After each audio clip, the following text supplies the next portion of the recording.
Огромен интерес уште од првиот ден. Љубителите на пишаниот збор ги преплавија штандовите на овогодинешниот саем на книга во Скопје.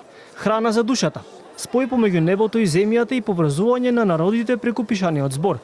Ова се дел од пораките кои денеска можеа да се слушнат на отворањето на годинешниот саем, кој почна со настап на најмладите.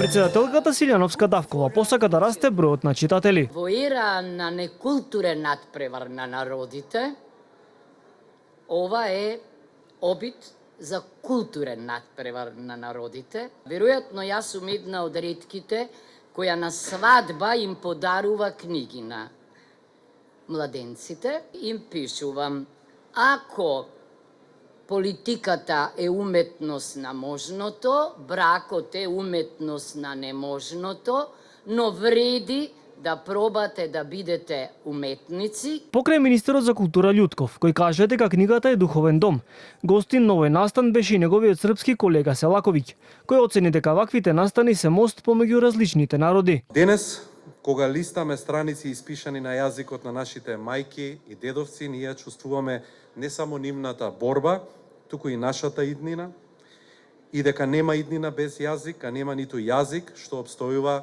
без собствената книжевност. Книгите и писмото се врска помеѓу небото и земјата, врска меѓу народите, луѓето и врска на човечката душа и знањето. На сајмот на книга министерот Љутков доби подарок од најмладите. Ја подаруваме со почит и детски дух. Многу ти благодарам. Многу ти благодарам. Како се викаш? Крстен. Крстен, ти благодарам, многу благодарам. Во време на интернет технологија, дел од читателите стравуваат дека книгата полека го губи чекорот, иако веруваат дека сепак таа нема да изгуби од својата вредност. Читам трилери најмногу, ама разгледувам од се понешто. А дали луѓето од твоја генерација читаат книги или...